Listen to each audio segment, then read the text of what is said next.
Ahoj, vítaj späť na kanále 70 maj. Dnes ti ukážem, ako pripojiť autokameru A810 Lite k aplikácii 70 maj v telefóne a vykonáme jednorazové spustenie kamery.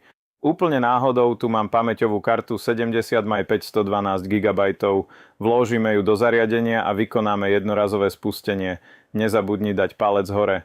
Tiež sa nezabudni prihlásiť na odber a ak máš nejaké otázky, pokojne zanechaj komentár. Po prvom spustení si vyberieme jazyk. Máme mnoho jazykov, potom si vyberieme krajinu, nastavíme čas a dátum. To môžeme neskôr v aplikácii zmeniť. Pokiaľ sme pripojení k nášmu parkovaciemu režimu, môžeme si parkovací režim tiež okamžite nastaviť. Parkovací režim samozrejme vyžaduje špeciálny napájací adaptér. Stiahnite si aplikáciu, ale nie z tohto QR kódu. Stiahnite si ju z oficiálneho App Store alebo Google Play Store. Máme tu jednoduché menu. Prejdite do nastavenie systému, nastavenie Wi-Fi, pretože sa budeme pripájať k našej aplikácii 70 maj. Zapnite Wi-Fi hotspot a teraz tu máme názov siete a heslo. Spustite aplikáciu 70 maj a pozrite sa. Okamžite uvidíte, že zariadenie detekovala. Spýta sa, či ho chceme pridať. Kliknite na OK. Teraz musíme autorizovať naše pripojenie a sme hotoví. Spýta sa, či ho chceme pridať. Kliknite na OK. Teraz musíme autorizovať naše pripojenie a sme pripojení. Teraz sa spýta, či sa chceme pripojiť k sieti Wi-Fi. To bolo tak rýchle pripojenie.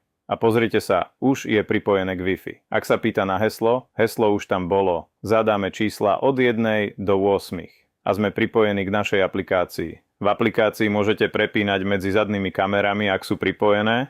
Môžete tiež urobiť fotografiu, môžete si pozrieť album. V albume nájdete rôzne kategórie pre tieto videá. K dispozícii je časová OS, kde si môžete pohodlne prezerať svoje nahrávky. Takže existuje množstvo možností. Máme aj všetky nastavenia kamery. Máme režim bezpečného parkovania, čo je náš parkovací režim. Máme múdre cestovanie, čo je núdzové nahrávanie a hlasové ovládanie. Nezabudnite, že hlasové ovládanie je v angličtine a funguje iba vtedy, keď nie ste pripojení k aplikácii. A tu sú všetky ďalšie nastavenia. Máme aj 4G modul a možnosť aktualizácie. Máme tiež možnosť aktualizácie, keď nie ste pripojení k aplikácii. A tu sú všetky ďalšie nastavenia. Máme aj 4G modul a možnosť aktualizácie tohto zariadenia. Ako vidíte, pripojenie je neuveriteľne ľahké. Nezabudnite nám dať palec hore. Ak máte nejaké otázky, zanechajte komentár a prihláste sa k odberu nášho kanála, aby ste zostali v spojení a uvidíme sa pri ďalšom videi. Čau.